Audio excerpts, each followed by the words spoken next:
de salir los niños, vamos abriendo nuestras Biblias en Mateo capítulo 6. Esta mañana vamos a seguir con el estudio que comenzamos la semana pasada.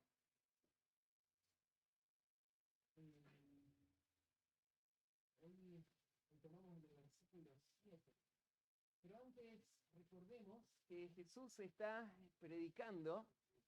Él subió a un monte y después se encontró con sus discípulos en un valle sobre ese monte y alrededor se juntó una gran multitud. Y Jesús empezó a enseñarle a sus discípulos en cuanto al reino. El reino que había sido anunciado por los profetas y que tanto habían esperado y que tenían la expectativa de que Jesús fuese a traerlo, a inaugurarlo. Y Jesús va a explicarles cómo es el reino de Dios realmente, no como ellos lo imaginaban, sino cómo se veía desde la perspectiva de Dios. Y en esa explicación de cómo se ve el reino, Jesús va a hacer una diferencia muy marcada entre lo que el pueblo creía que era la vida piadosa, genuina, y lo que Jesús dice que es la vida del reino, en donde Él gobierna sobre los corazones. En el capítulo 6, Jesús está justo hablando sobre este tema y Él va a dar 3 ejemplos de cómo podemos notar esa diferencia entre lo que es solo apariencia y lo que es la verdadera justicia, la que Dios demanda. La justicia verdadera, que es mucho más grande, que va mucho más allá que la justicia de los escribas y fariseos. La justicia de los escribas y fariseos era solamente apariencia. La que Jesús vino a establecer es la justicia de un corazón transformado que se va a ver en la vida práctica en una forma mucho más allá de la que la justicia humana podría jamás lograr. Y en este pasaje, en el capítulo 6, Jesús está explicando que el mayor enemigo de la vida piadosa se llama hipocresía. La hipocresía es la moneda corriente del mundo religioso. En todos los tiempos ha sido así. Y Jesús va a decir que lo que hace distinto a lo que pasa en su reino es que sus discípulos no viven en la hipocresía del mundo religioso que ellos han visto por tanto tiempo, sino que viven una vida honesta, sincera. Una vida en donde lo que se está buscando no es solamente impresionar a los que me rodean, sino que es agradar a Dios. Ahora, cuando Jesús empieza a poner la luz en los rincones de nuestro corazón, todos podemos ver qué tan engañoso es nuestro corazón. Y que la hipocresía no es algo de alguien por allá lejos, sino que es el peligro de cada uno de nosotros. Ninguno de nosotros está libre de poder caer en este gran peligro.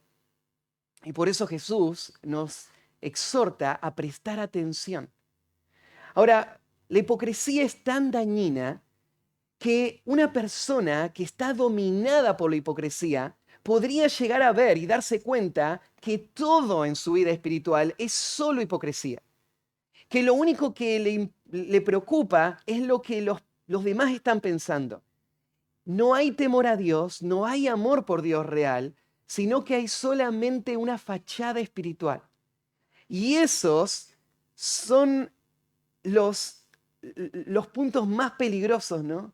Porque Jesús va a hablar de los hipócritas y va a hablar de que los hipócritas van a tener su lugar en el lago de fuego. El lugar de los hipócritas es el infierno. No hay lugar en el reino de Dios para hipócritas. En el reino de Dios hay personas que han sido transformadas por el poder de Dios y que están viviendo una vida sincera de la búsqueda de la piedad que Dios demanda. Ahora, los hijos de Dios también luchan con la hipocresía.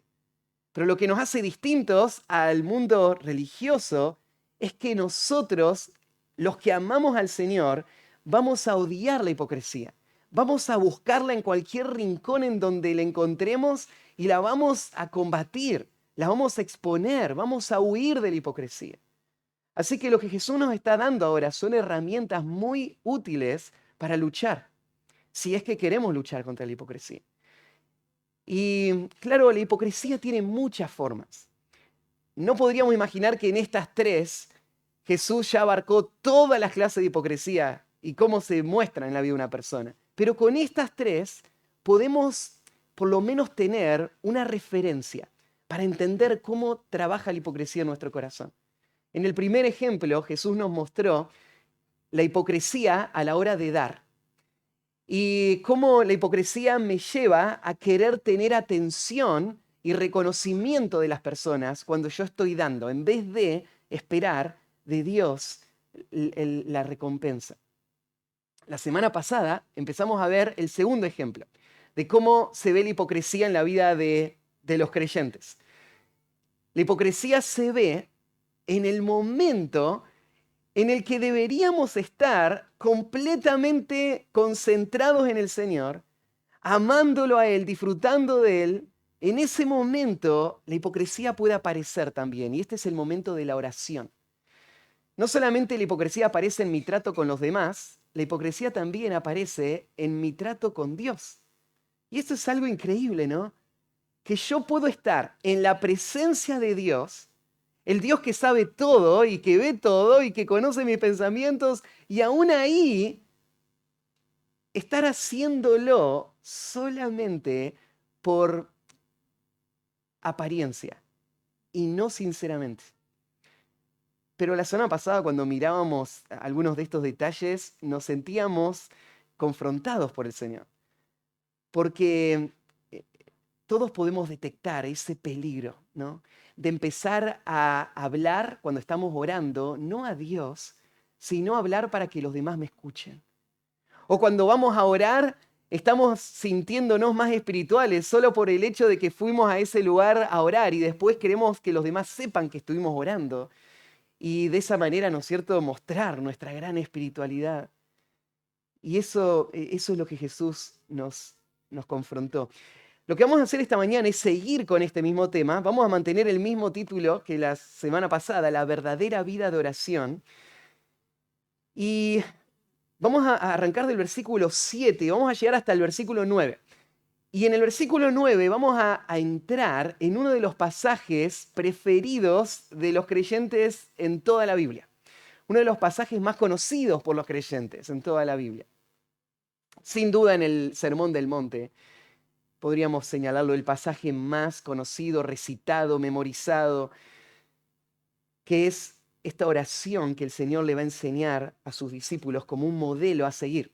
Entonces lo que vamos a hacer hoy es cerrar esta parte negativa de cómo no tiene que ser la oración y meternos en el modelo de cómo sí se ve la oración en la vida del pueblo de Dios.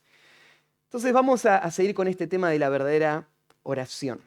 Leamos del versículo 7 hasta el versículo 15, voy a leer para que tengamos toda la sección en mente.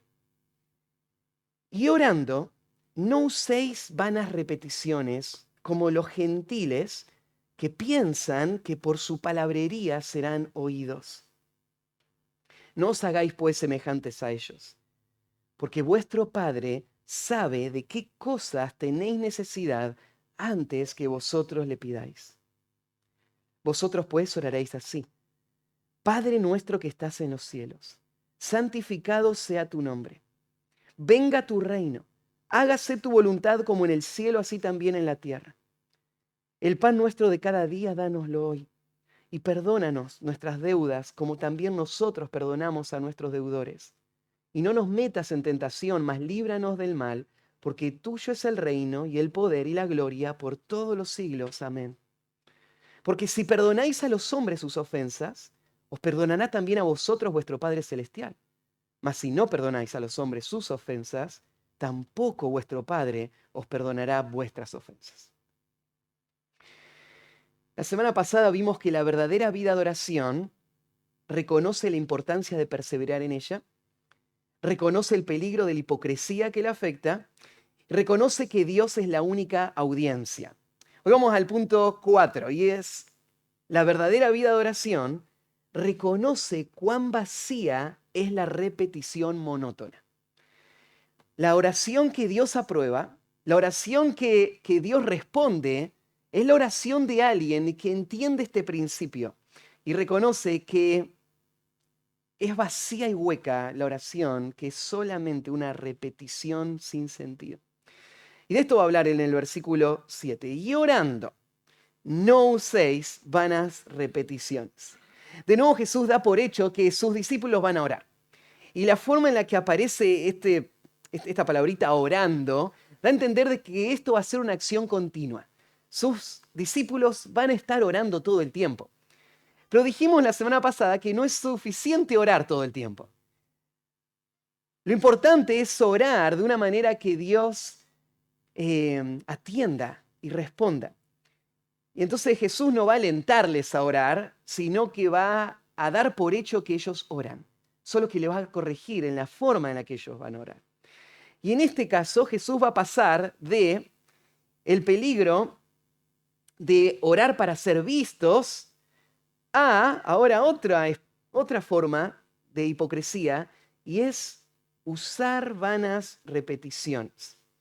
Esta palabrita que se traduce acá, vanas repeticiones, aparece solo acá en el Nuevo Testamento y no hay ninguna otra fuente extra bíblica en donde encontremos tampoco esta palabra.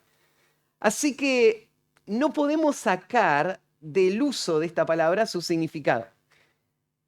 La palabra en sí parece ser una palabra que representa un sonido. Es como si diría esta palabra: cuando oren, no hagan bla, bla, bla, bla. La palabra acá griega es como el sonido de una repetición de una expresión sin sentido.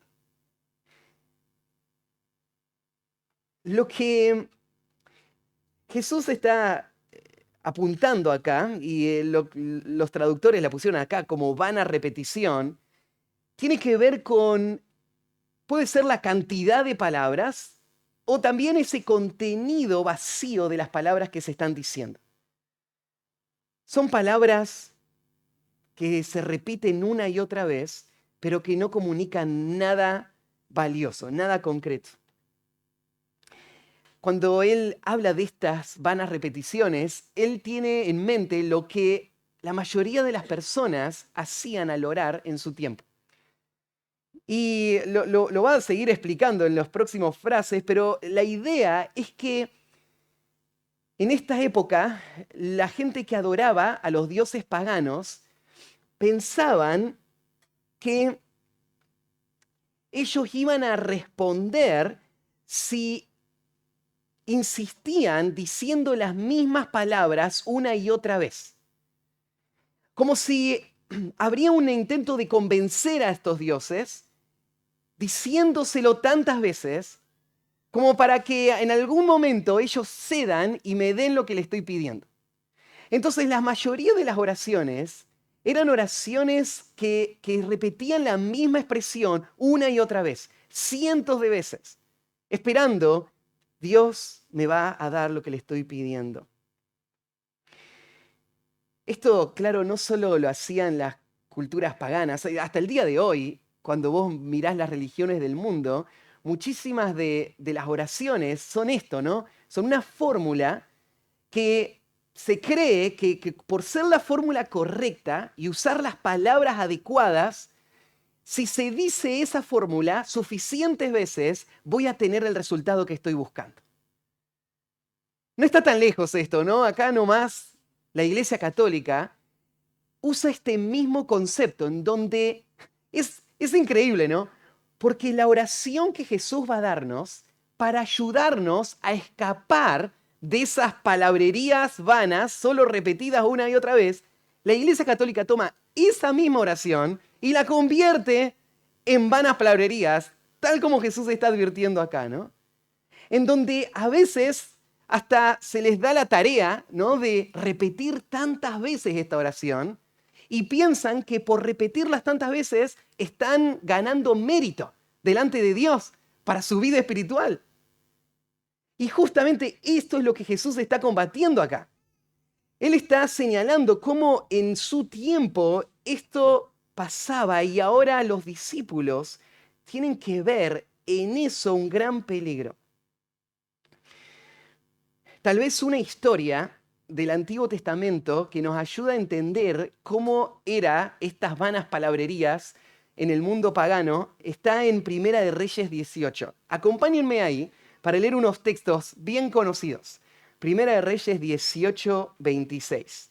Cuando llegas a ese pasaje, estás en la cima del Monte Carmelo, donde está parado Elías y una multitud ahí al frente con más de 400 profetas de Baal y de Acera. Y había habido un desafío, ¿se acuerdan? Elías en la cima del monte les dijo, bueno, veamos quién es el Dios verdadero. Va a ser el Dios verdadero el que responda a nuestra oración. ¿Parece justa la propuesta? El Dios que escucha y que puede actuar y hacer algo que ningún hombre puede hacer, ese es Dios. Así que el desafío va a ser, ponemos un altar, un animal encima, pero no ponemos fuego y vamos a pedirle a Dios que mande fuego. El Dios que responda es el Dios verdadero. Así que arranquen ustedes. Y dice en el versículo 26, y ellos tomaron el buey que les fue dado y lo prepararon. E invocaron el nombre de Baal desde la mañana hasta el mediodía, diciendo, Baal, respóndenos. Pero no había voz, ni quien respondiese. Entre tanto, ellos andaban saltando cerca del altar que habían hecho. Y aconteció que al mediodía, que Elías se burlaba de ellos, diciendo, gritad en alta voz, porque Dios es. Quizás está meditando, o tiene algún trabajo, o va de camino. Tal vez duerme y hay que despertarlo. Y ellos clamaban a grandes voces y se sajaban con cuchillos y con lancetas conforme a su costumbre hasta chorrear la sangre sobre ellos. Pasó el mediodía y ellos siguieron gritando frenéticamente hasta la hora de ofrecerse el sacrificio. Pero no hubo ninguna voz, ni quien respondiese ni escuchase. ¿Y cómo va a escuchar si Baal no es un Dios que pueda escuchar? Todo ese día, todas esas palabras, toda esa repetición en su mente, Baal, escúchanos, Baal, escúchanos, Baal, escúchanos. Imagínate después de 3 horas escuchando, Baal, escúchanos. No produjo nada.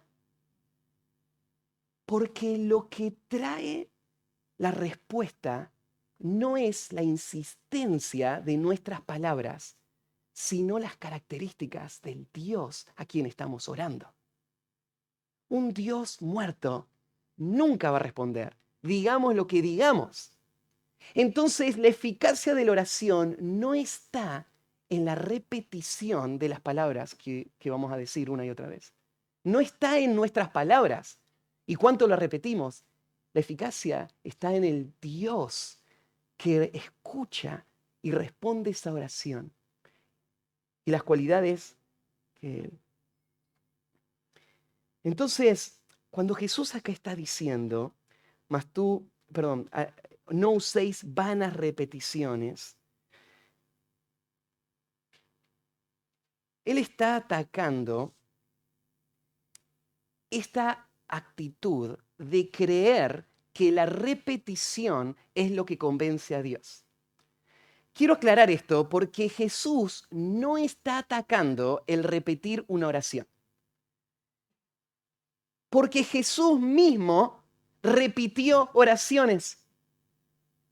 En el huerto, el otro día alguien me hacía pensar en esto, en el huerto de Getsemaní, se dice que Jesús fue a orar 3 veces y la última vez se dice que él oró con las mismas palabras.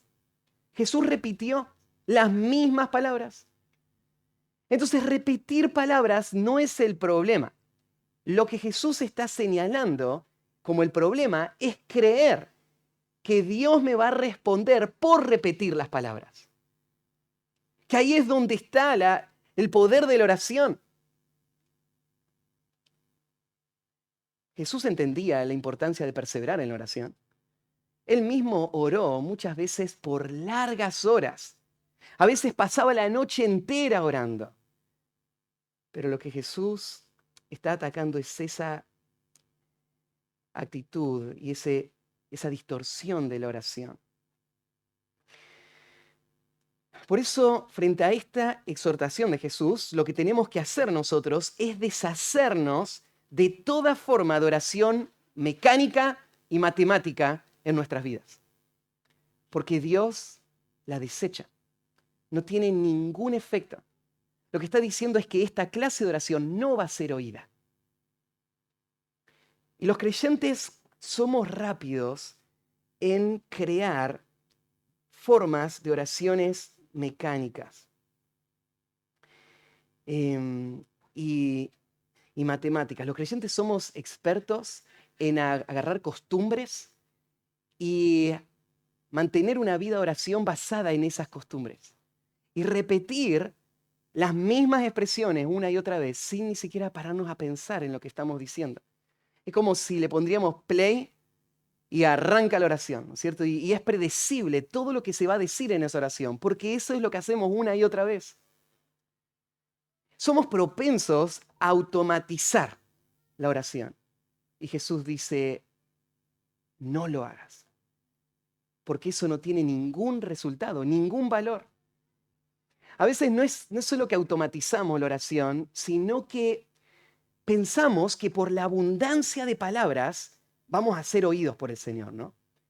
Entonces, lo que a veces escuchamos las biografías de los grandes hombres de Dios, decimos, él se levantaba a las 4 de la mañana ahora y oraba 5 horas por día.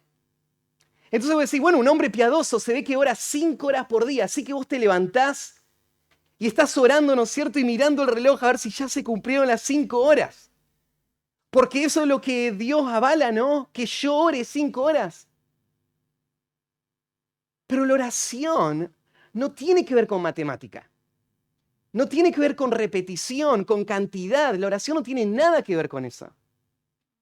Pero en esto se torna tan fácilmente. Y ahí es donde está la hipocresía.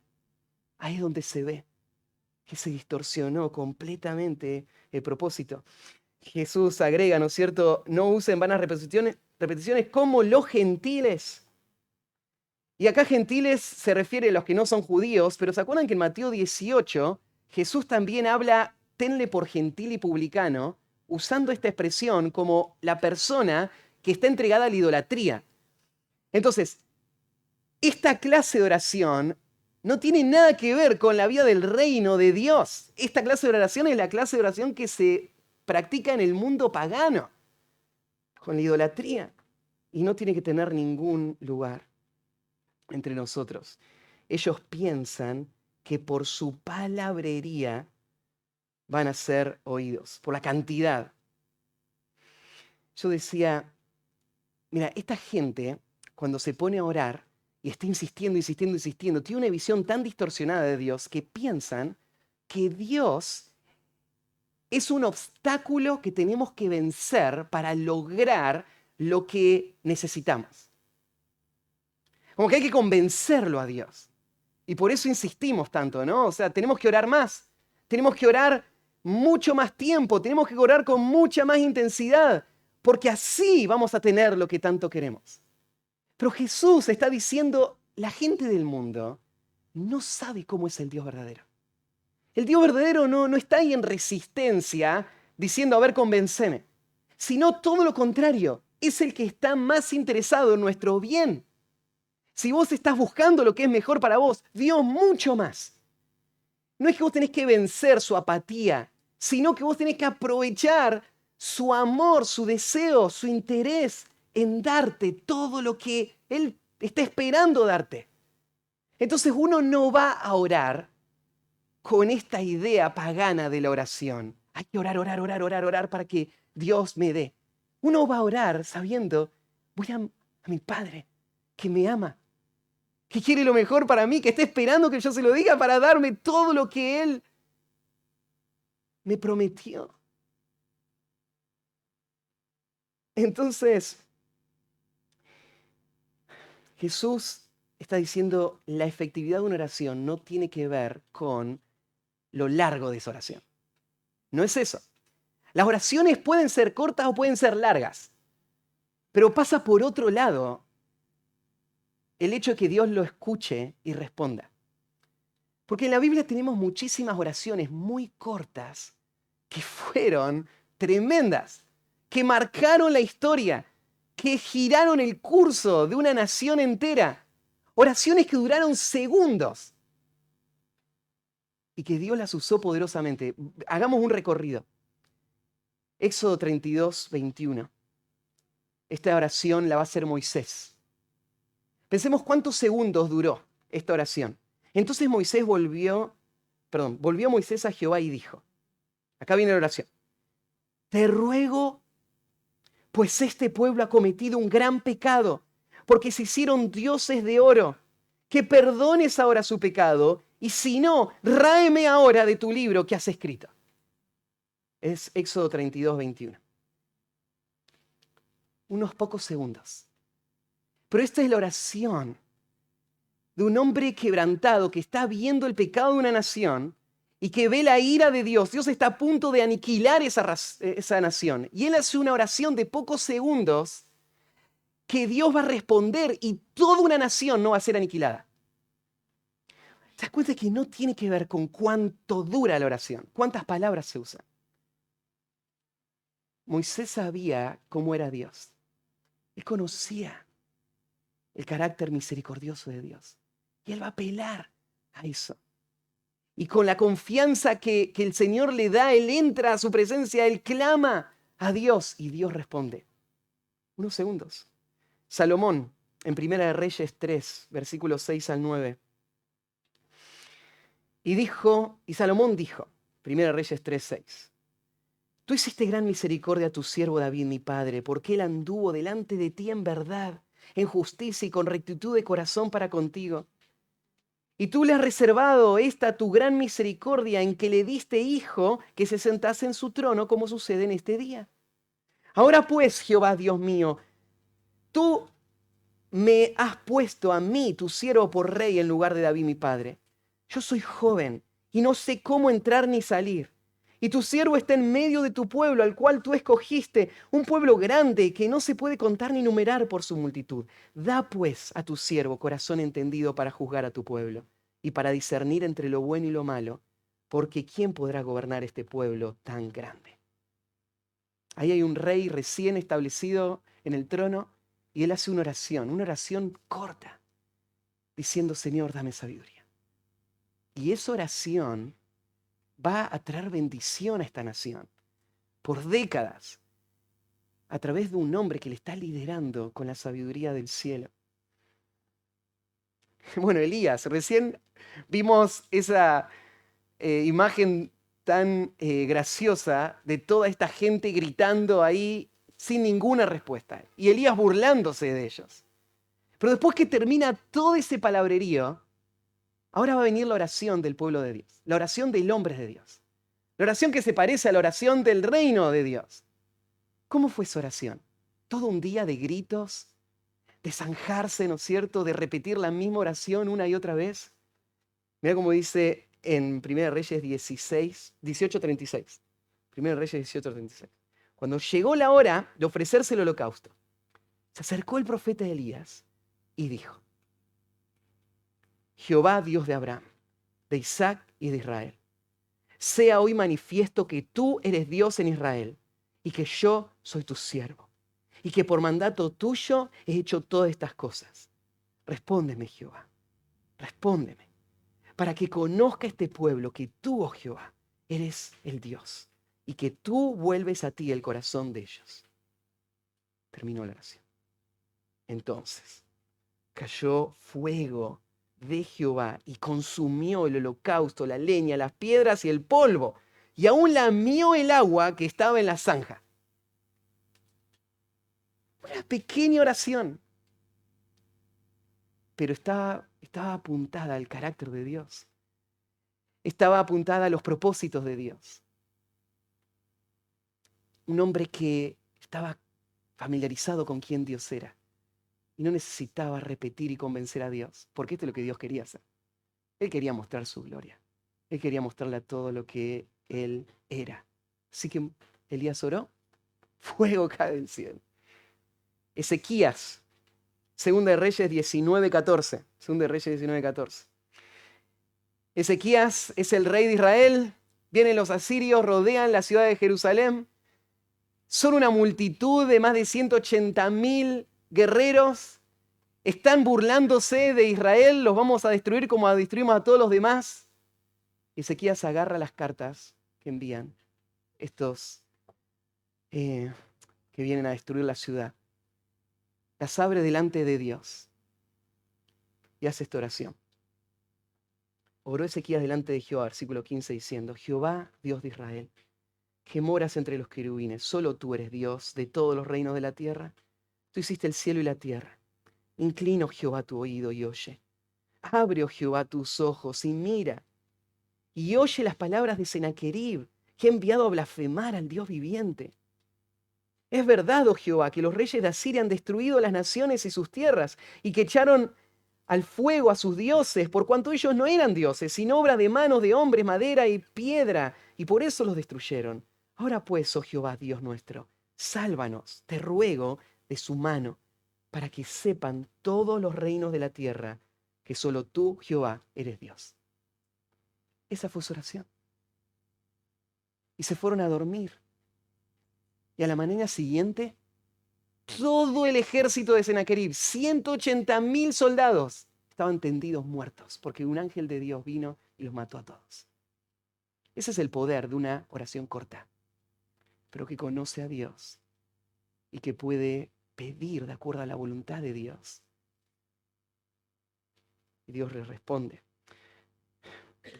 Jabes, la famosa oración de Jabes, 1 Crónicas 4:10. Agur, en Proverbios 37. Nehemías, una y otra vez, durante todo el libro, él hace oraciones a Dios, pero todas sus oraciones son oraciones espontáneas, inmediatas, cortas. Por ejemplo, el rey le pregunta a Nehemías, ¿qué pides? Y Nehemías enseguida lo que hace es ora a Dios. Pero ¿te imaginas si él piensa que Dios responde a los que dicen muchas palabras y las repiten una y otra vez? Espera, rey, un segundo. Y se va a empezar a gritar, ¿no es cierto? Dios, 2 horas después vuelve. No fue así, ¿no? Señor, dame las palabras para hablar. Habla, el rey le concede todo lo que pide y se va. Y así en cada momento, cada situación, cada enemigo, cada prueba, lo que hace Nehemías es orar. Pero son oraciones cortas, muy prácticas, como una conversación que no termina y que de repente le pido algo más. Y Dios responde. En el Nuevo Testamento, la oración del publicano, muy corta, ¿no? Se golpeaba el pecho diciendo, Dios, sé propicio de mí, pecador. Todo lo que hizo falta para que un hombre vuelva a su casa justificado. El ladrón de la cruz, acuérdate de mí cuando vengas en tu reino.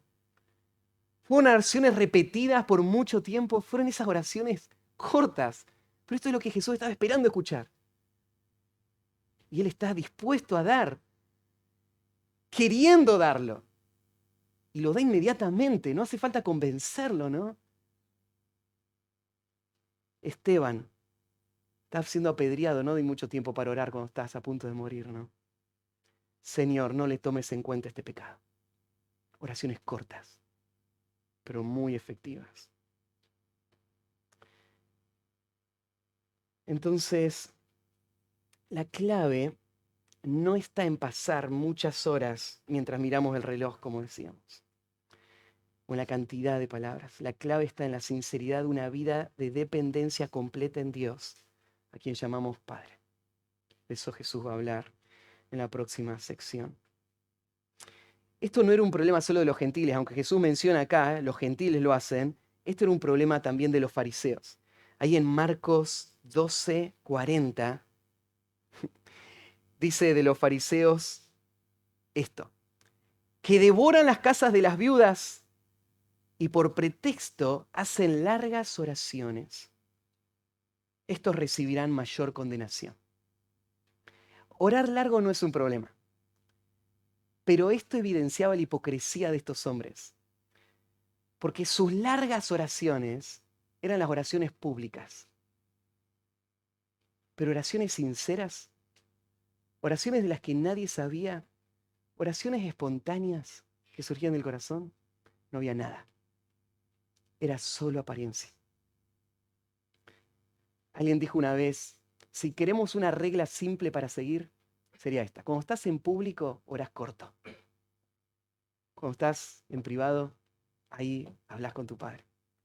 Estos hombres le encantaban las oraciones largas y con esas oraciones tapaban una vida de pecado y de hipocresía tan abierto, ¿no es cierto?, como era explotar a las viudas.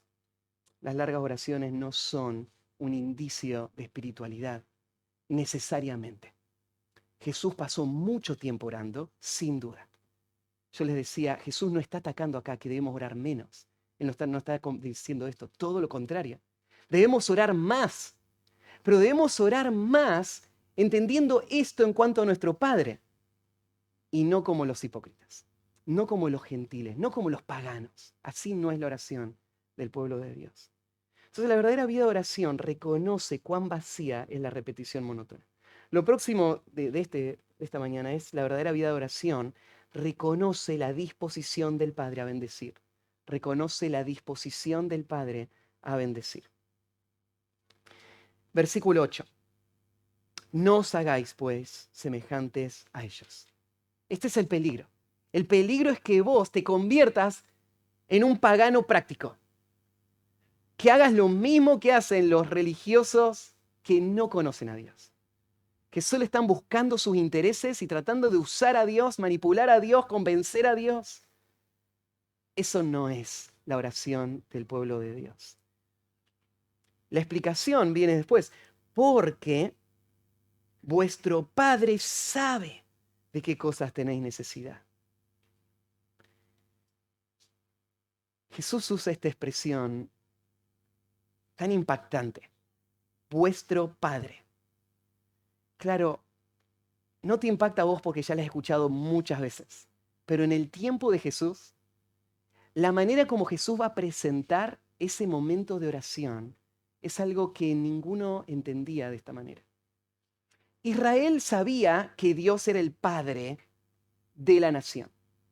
Pero en cuanto a la relación personal, las oraciones de Israel eran más bien litúrgicas, formales, técnicas. Y cuando Jesús le dice, mira, tu Padre está ahí. No sé si ustedes sabían esto, pero Jesús, cuando estuvo en su ministerio terrenal, él hablaba en otro idioma. Él no hablaba en griego, él hablaba en arameo. O sea, técnicamente, lo que vos lees en el Nuevo Testamento griego que dijo Jesús, no es realmente, no es literalmente lo que dijo Jesús. Es una traducción de lo que dijo Jesús. Pero es una traducción inspirada. Porque Mateo, que estuvo con Jesús y lo escuchó hablar en arameo, después lo escribió en griego para que todo el mundo pueda leerlo y entenderlo. No sabemos las palabras exactas que Jesús usó en el arameo, pero podemos imaginarlas, porque se usaron más adelante. Jesús va a usar esta palabra directamente del arameo y es la palabra Abba.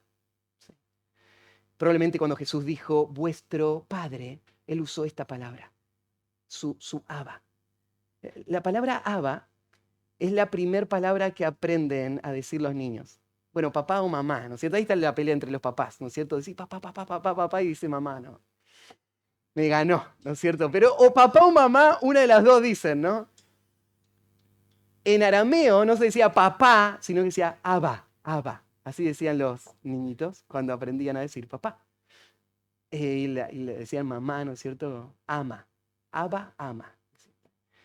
Entonces, cuando Jesús le dice tu Abba, tu Abba, le está haciendo pensar en esa relación que tiene un niño pequeño con su papá. qué contraste tremendo entre esa oración estática, repetitiva, vacía del pueblo del pagano, con lo que Jesús está describiendo de cómo es la oración verdadera acá, ¿no? Estamos hablándole a papá. Y dice, fíjate, vuestro Padre. Y en ese vuestro Padre, la referencia a ese vuestro son los discípulos. Porque se acuerdan que Jesús está con una multitud, pero le está hablando desde el comienzo del Sermón del Monte a los discípulos. Vuestro Padre no es una categoría o un título universal de Dios para todo ser humano, sino que Jesús está reconociendo acá esta relación filial, paternal, familiar entre los discípulos, los que son parte del reino de Dios y Dios. Solo ellos pueden reconocerlo como su papá. Para todos los demás es una falsa ilusión. Dios no es el padre de todo ser humano. Dios es el padre de todos los que han sido adoptados en su familia por la obra de la regeneración, por los méritos de Cristo, y ahora son parte de esa realidad, están en Cristo y son hijos de Dios. Vuestro Padre sabe. Es interesante el tiempo de este verbo, porque acá daría la impresión de que está en tiempo presente, ¿no? Vuestro Padre lo sabe. Y es verdad, lo sabe en el presente, pero el tiempo de este verbo es un tiempo perfecto, se llama. El tiempo perfecto lo que señala es un evento pasado, concluido, que tiene efecto hasta el presente. Usualmente se traduce el tiempo perfecto al español con un ha sabido. El Padre ha sabido la necesidad que tienes. Y ha sabido es la idea de que desde el momento que surgió la necesidad, desde ese momento Él lo sabe. Y Él ha sabido, en realidad en español decir ha sabido da la idea de algo que se terminó, que lo supo allá. Por eso el traductor lo puso como algo presente, porque en el griego el tiempo perfecto indica algo continuo que me afecta a mí hoy. Entonces la idea es que ha sabido y sigue sabiendo. Lo sabes desde el primer día, no se lo tenés que informar. No es que se le pasó a Dios y necesita que vos le digas qué necesidad tenés, porque desde que apareció esa necesidad, Él la sabe toda y la sigue sabiendo hoy que vos estás viniendo a Él para orar. Entonces no venís a informar a Dios. Y si no vengo a informar a Dios, ¿para qué vengo a Dios? Bueno, vengo porque tengo necesidad. La palabra necesidad muestra un aspecto vulnerable, débil, que necesita ser suplida. A veces en el Nuevo Testamento se habla de necesidad para referirse a una enfermedad, a veces para la necesidad de alimento, o a veces para la necesidad espiritual, de corrección o exhortación. Pero necesidad es esta vulnerabilidad, esta dependencia. Y la razón por la que necesito orar es justamente esta. Dios quiere a través de la oración acercarme a Él, para que yo lo reconozca a Él como la fuente de todo bien, como el que suple todas mis necesidades, que de hecho lo hace, pero la oración me deja verlo, me deja disfrutarlo, me deja vivirlo en una forma que nunca lo podría conocer si no estaría la oración. Entonces la oración funciona así, yo vengo a Dios a decirle lo que Él ya sabe, y Él ya está listo para darme y esperando dármelo. Y entonces Dios me lo da y Dios suple esa necesidad. Y yo veo el cuidado de Dios y veo frente a mi necesidad y debilidad la grandeza de Dios. Salmo 38:9 dice, Señor, delante de ti están todos mis deseos y mi suspiro no te es oculto. Todo está delante de Salmo 38:9. Él ya lo sabe todo. Y a veces el que no lo tengas aún te hace dudarlo, ¿no? Pero el Dios que sabe todo es el Dios también que planea todo para nuestro bien, para el bien de los que le aman. Y el Dios que sabe todo a veces dice no, a veces dice espera. Pero no es un Dios a quien yo le tengo que informar de mi situación, ni a quien tengo que convencer de lo que yo entiendo que es mejor, sino es el Dios a quien tengo que ir a esperar como aquel de quien dependo completamente. Él ya sabe todo, Él dice, antes que vosotros le pidáis. Y por eso es que venimos a orar. Filipenses 4:7 dice, por nada estéis afanosos, si no sean conocidas vuestras peticiones delante de Dios en toda oración y ruego con acción de gracias. Filipenses 4:6. Por eso oramos, porque encontramos consuelo en el Señor, descanso, refugio. La oración nos recuerda, Él nos cuida. En Él esperamos, de Él dependemos. 1 Juan 5:14 dice, esta es la confianza que tenemos en Él, que si pedimos alguna cosa conforme a su voluntad, Él nos oye. Tenemos confianza. Dios sabe, Dios escucha, y si escucha, dice el próximo versículo, Él va a dar lo que le pedimos. Entonces, como un padre que conoce a sus hijos, así Él nos conoce a nosotros. Salmo 55:22 dice, echa sobre Jehová tu carga, y Él te sustentará. No dejará para siempre caído al justo. Mira, no solamente Dios sabe nuestra necesidad, sino que en Romanos 8:26 dice que Dios también nos ayuda a orar, para que oremos lo que Él quiere escuchar y Él dé todo lo que necesitamos. Entonces, la verdadera vida de oración reconoce la disposición del Padre a bendecir. El último, la verdadera vida de oración reconoce el patrón de Cristo para ella. La verdadera vida de oración reconoce el patrón de Cristo para ella. Orar como Dios espera que oremos implica también seguir un modelo, seguir un ejemplo. Y esto es lo que tenemos en el versículo 9. Ha habido bastante confusión con esta primera expresión, vosotros pues oraréis así. De nuevo, el vosotros se está refiriendo a los discípulos, entonces esta no es una oración mágica que cualquier persona que la diga va a tener beneficios por decirla. Porque esta es la oración de los discípulos. No es una oración que una persona que no ha sido regenerado pueda decir y tenga algún beneficio. Porque Dios no escucha esa oración de un corazón que está esclavo y perdido en el pecado. Por eso orar de esta manera sería totalmente absurdo. Él no puede llamar Padre a un Dios que no es su Padre. Y no puede pedir nada de los beneficios que tendría el amor afectuoso de un padre que se describen acá. Entonces, esta oración es solamente para los discípulos. Vosotros oraréis, y acá sí tenés una orden, este sí está en el imperativo, deben orar, pero el énfasis no está en deben orar, sino que es cómo orar. Porque de nuevo, así, este adverbio así, está puesto en el lugar enfático. Deberíamos leerlo al revés. En el griego lo tenemos así, por lo tanto, oraréis vosotros. Así es la idea importante acá. Ahora, este así ha sido mal interpretado porque, mira, en el siglo segundo, a mediados del siglo segundo, o sea, 100 años después de que se escriba Mateo, las iglesias ya recitaban esta oración de forma litúrgica por lo menos 3 veces al día.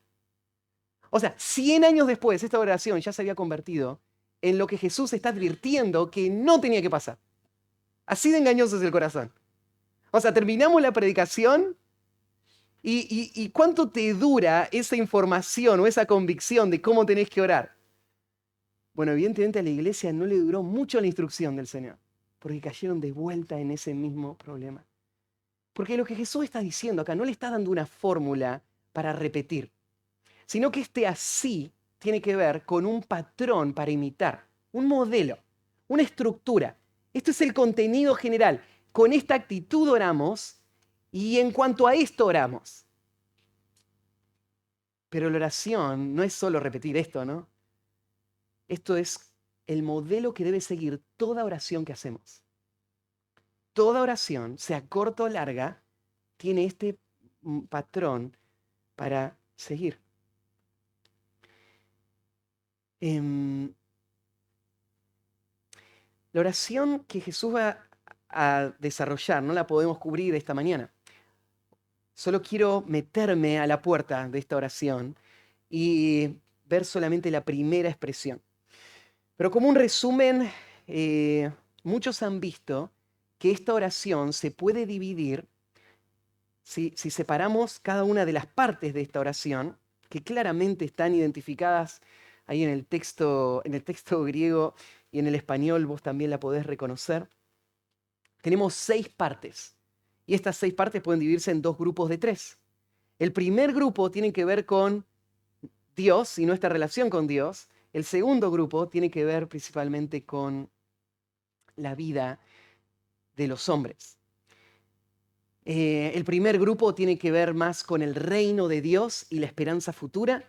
Y el segundo grupo tiene que ver más con la vida presente y nuestras necesidades prácticas hoy.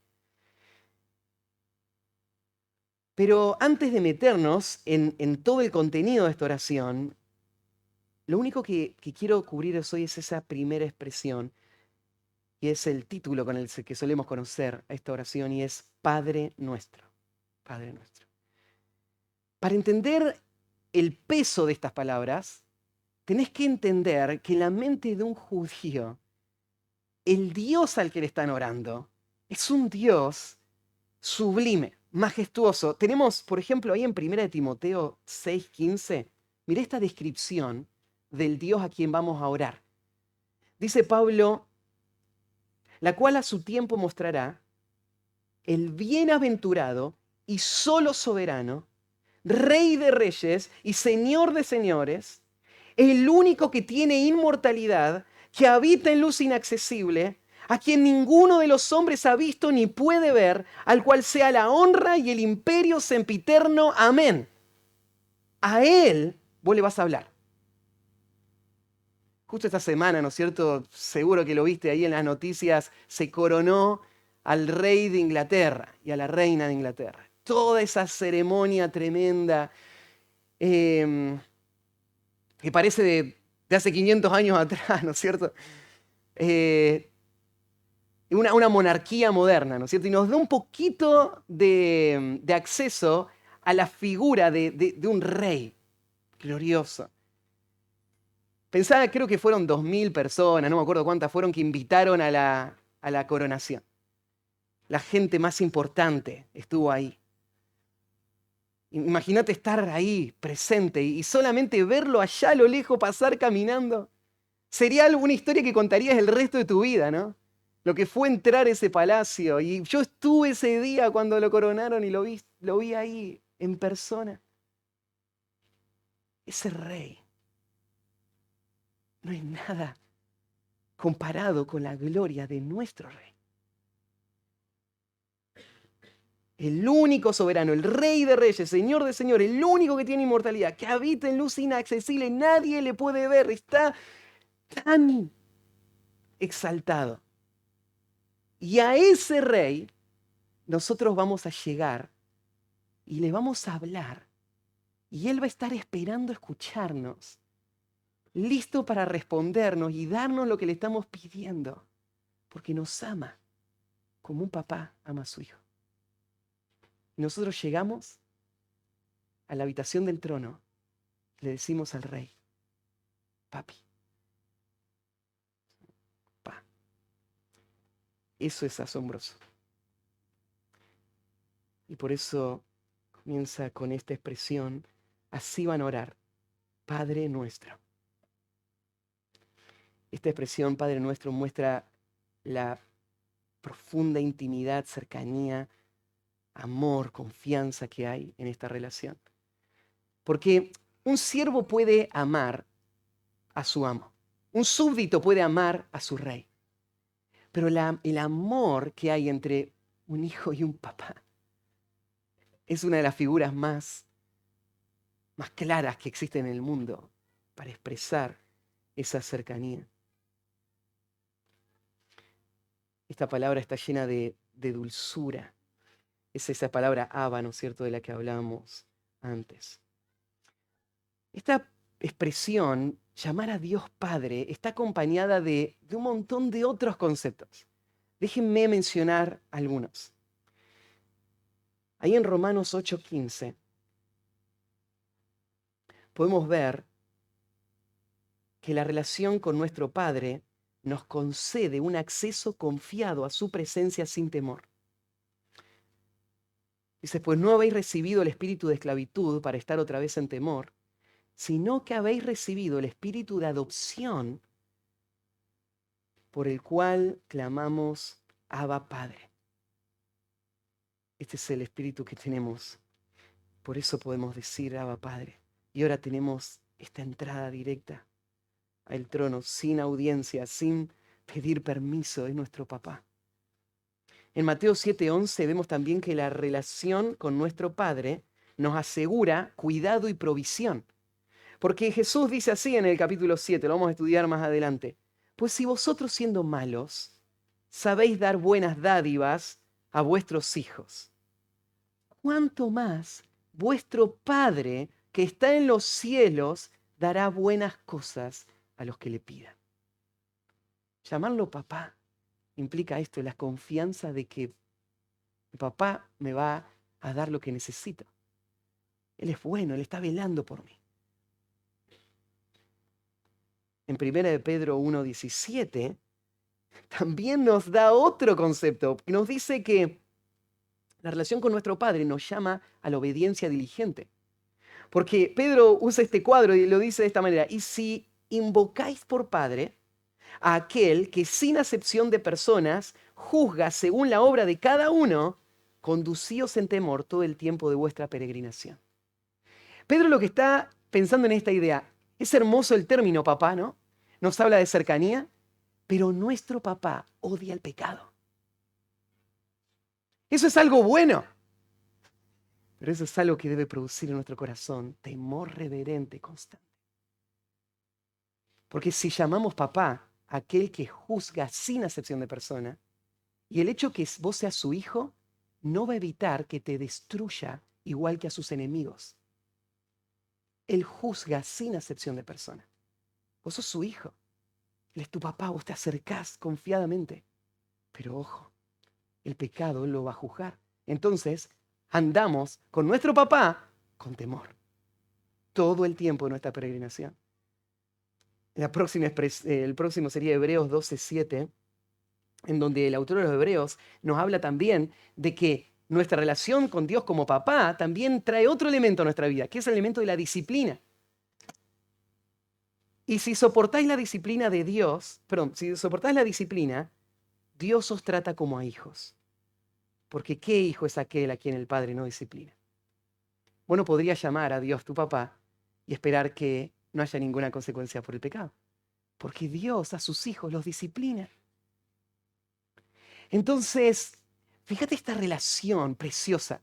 Cuando Jesús dice, van a decirle a Dios, este Dios soberano, papá, papá nuestro. Pero decirle papá nuestro es decir, papá, yo te amo y sé que vos me amás, aun cuando me estás castigando. Y aun cuando estoy sintiendo el dolor del castigo, aun ese dolor es un recordatorio de cuánto papá me ama. Y a veces el dolor de la prueba en donde Dios va a exponer nuestro corazón para limpiarnos más y más. Yo voy a ver la vara con la que Dios me está golpeando y la voy a amar. Porque esa vara es un testimonio de su amor, su cercanía. Porque ¿qué hijo sería al que el padre no lo castiga? Pero si participamos de la disciplina, somos hijos. ¡Qué precioso! Es precioso llamar a Dios papá cuando Él me está dando lo que quiero. Y es precioso llamarlo a Dios papá cuando Él me está disciplinando o trayendo gran dolor a mi vida.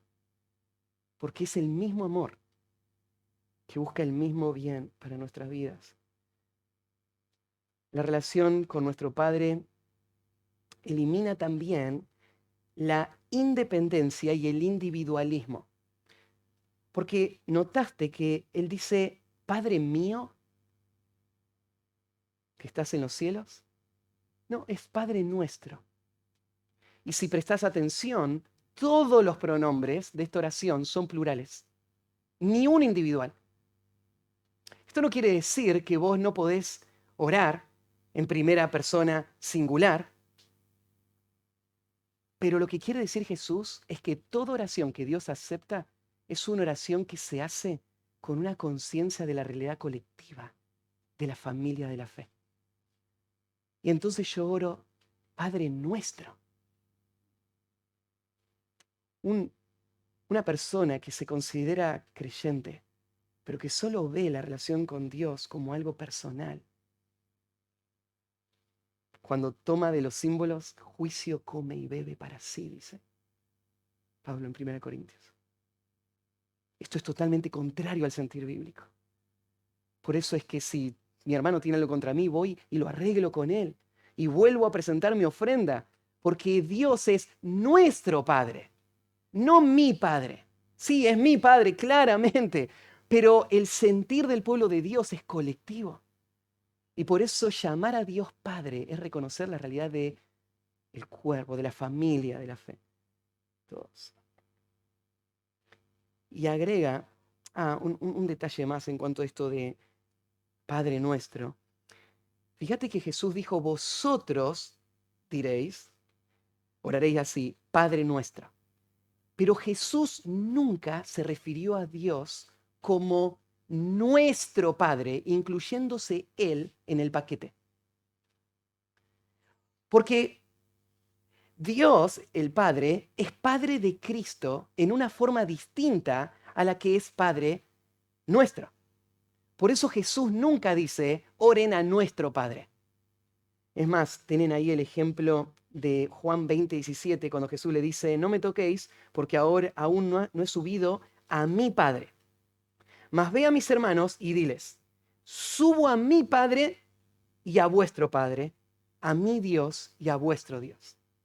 Jesús no usa subo a nuestro Padre, porque el Padre no es nuestro Padre junto con el Jesús, es su Padre y nuestro Padre. Y esto es porque Cristo es Hijo por procedencia eterna del Padre, compartiendo la misma naturaleza que el Padre, eternamente. Jesús no es solo el Hijo de Dios, Él es Dios Hijo. Por lo tanto, el Padre es su Padre en una forma única, exclusiva.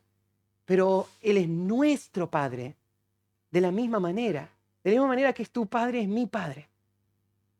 Y por eso Jesús usa este pronombre. Y agrega algo más, vuestro Padre que está en los cielos. A Él le vamos a orar. Al Padre que tiene su trono establecido en los cielos. El Padre que gobierna desde los cielos toda la creación, y esta expresión muestra su grandeza, su soberanía. En el Salmo 115, versículo 3 dice, nuestro Dios está en los cielos, todo lo que quiso ha hecho. Él está en los cielos, no tiene rivales, no tiene ninguno que pueda frenarlo. Él cumple todos sus planes y Él es nuestro Padre. Y a Él vamos a orar. La semana que viene vamos a adentrarnos más en esta oración, pero me gustaría que terminemos reflexionando en esto, cómo debemos orar. Bueno, lo que importa cuando oramos es reconocer con quién estamos hablando. No importa tanto la postura, porque podés orar parado, acostado, sentado, en cualquier posición. No importa tanto el momento, el horario, lo largo o corta que sean las oraciones. Eso no es tan importante. Si lo central está ahí, si yo entiendo con quién estoy hablando y estoy haciéndolo para Él, entonces todo lo demás se va a acomodar. Lo segundo quiero que pensemos es que Dios puede hacer mucho más abundante de lo que pedimos o entendemos. Tenemos que creer e ir a Él en confianza. Como decía, no estamos tratando de convencer a Dios o lograr con nuestra insistencia lo que queremos. Creemos en un Dios poderoso. Descansamos en su plan soberano. Oramos de acuerdo a su voluntad y le pedimos que Él cumpla su voluntad, aun cuando nosotros no la entendemos o no la querríamos. Pero sabemos que es lo mejor y eso es lo que vamos a pedir. En último lugar, tenemos que cultivar un acercamiento familiar y amoroso a Dios. Tenés que acercarte a Dios como tu papá, cada día, de una forma natural, frecuente, sincera, disfrutando de esa comunión que Él te permite. Y eso es lo que Dios va a escuchar y va a responder. Todas las demás formas de oración es ruido vano, que no logra ningún resultado. Dios nunca va a responder a aquellas oraciones. Bueno, terminamos con una palabra de oración. Padre, esto te pedimos ahora, que tú hagas lo que tú nos pides que debemos hacer. Cambia nuestro corazón. Enséñanos a orar de esta manera. Que lo que hemos escuchado, el Espíritu Santo traiga convicción, claridad, nos permita vivirlo hoy. Y a partir de hoy, cada día, transforma la vida de nuestra iglesia en el área de la oración, Señor, para que tú seas glorificado y podamos disfrutar de ti, de este regalo precioso que tú nos has dado de tener acceso a ese lugar secreto, privado, en donde estás tú, escuchando nuestro clamor. Gracias, Señor, por este tiempo. En el nombre de Jesús. Amén.